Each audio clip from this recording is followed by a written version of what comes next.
धाम मिला गुरु की दात, दुनिया में ऐसा धाम नहीं। एक धाम, जोर से गाइए।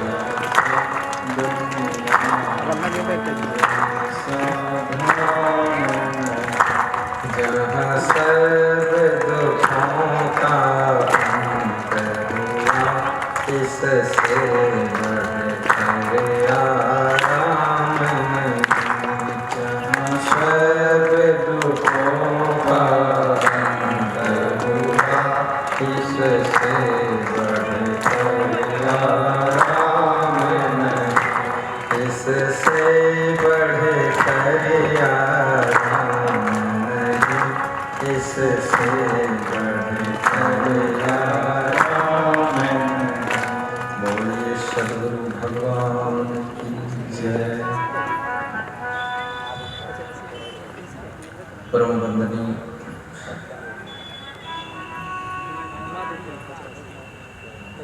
जिनके दर्शन, जिनकी अनुकंपा से जीवन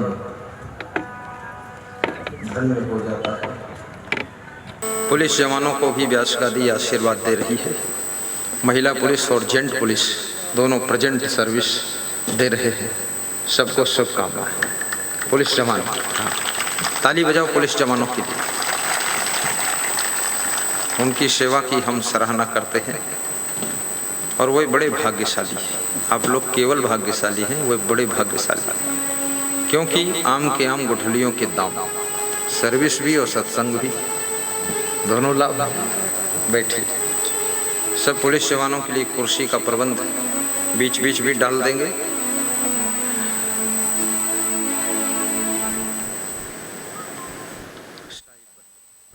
अब मुझे इजाजत दो कि मैं शुभारंभ करूं। जो गायक संत हैं उनको एक एक माला स्वर्ण जैसी चमकती हुई पहनाई गई है और सभी संतों का सम्मान किया गया है। और संत लोग दक्षिणा पाकर माला पहनकर बहुत प्रसन्न हुए हैं और हर मीटिंग में इनके लिए माला और दक्षिणा, माला और माल दोनों।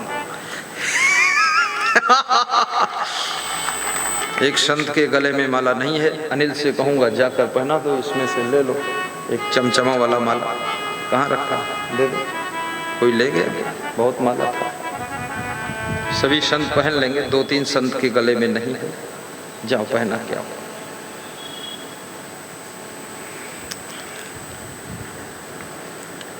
सत्संग समापन का समय हो गया है, 11:15 बजा है। लेकिन जो ट्रेन लेट में छूटती है वो लेट में पहुंचती भी है।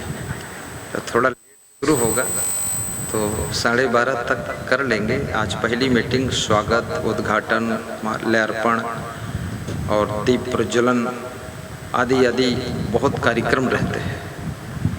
तो बहुत लोग तो इतना खिलाड़ी है, वो पहले से आया ही नहीं है कि पहली मीटिंग में ही सब बहुत कार्यक्रम होगा तो दूसरी मीटिंग में चल जाए। बहुत चतुर है। लेकिन इस कार्यक्रम में भी शामिल होना अनिवार्य है। इससे बहुत अनुभव होता है, ज्ञान होता है, समझ आती है और कैसे क्या करना चाहिए वो सब जानकारी होती है।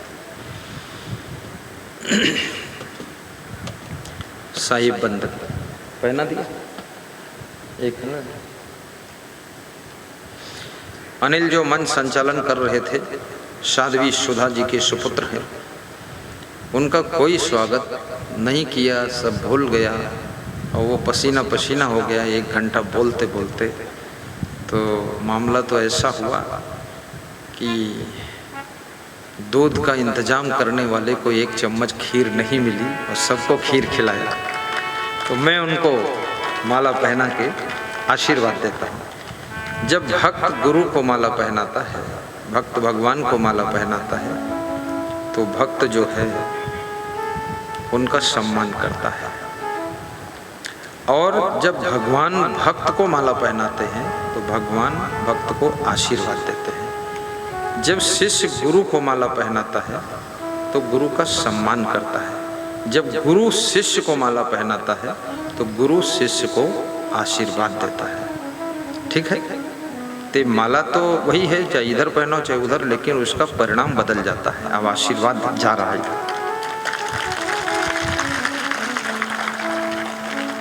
ठीक है, बैठो।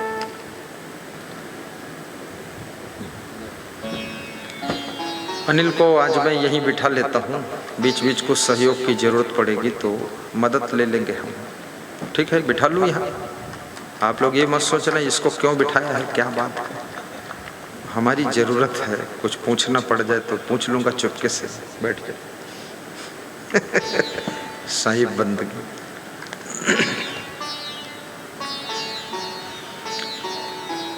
सदगुरु कबीर साहब का नाम आपने सुना है। कबीर के दोहे पाठ्यक्रम की पुस्तकों में आपने पढ़ा था। कबीर के ज्ञान के ऊपर पीएचडी भी की जाती है और कबीर को विश्व में भी स्वीकार किया जाता है, क्योंकि कबीर निष्पक्ष थे। जाति पाति मात मजहब आदि आदि विभिन्न भेदभावों से ऊपर उठे हुए संत थे। और कबीर ने जो बात कही है वो बातें सब 100% सत्य कही है, लीपा पोती नहीं किया है। और कबीर जिंदा बच गए, ये बहुत बड़ा आश्चर्य है। अवतारी पुरुष होंगे, क्योंकि इतना सत्य तुम अपने घर में बोलो तो घर में भी पीटे जाओगे, इतना सत्य तुम गांव में बोलो तो पूरा निपट जाओगे। इतना सत्य बोलना बहुत कठिन है, सत्य पर चल। अभी पूर्व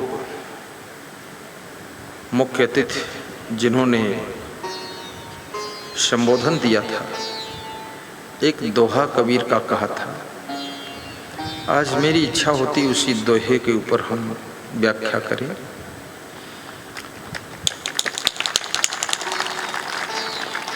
कबीर से किसी ने प्रश्न पूछा है कि संसार में कैसे जीना चाहिए, क्योंकि जीवन तो मिल गया पर जीने का ढंग नहीं मिला। जीवन समापन की ओर पहुंच गया है पर जीने का तरीका नहीं आया है, क्योंकि जीने का तरीका यदि आ जाता है तो जीवन में प्रसन्नता, शांति, सुकून, आनंद और यश की सुगंध, कीर्ति की किरणें चारों तरफ फैली हुई दिखाई देती। तो कबीर कहते हैं जीने का ढंग कोई साधारण फार्मूला नहीं है। बड़े बड़े विद्वान, पदाधिकारी, नेता, अभिनेता, साधु संत जीवन जीने के ढंग को ही सीखते हैं। और जिसको जीने का ढंग आ गया उस गृहस्थ का घर स्वर्ग बन जाता है।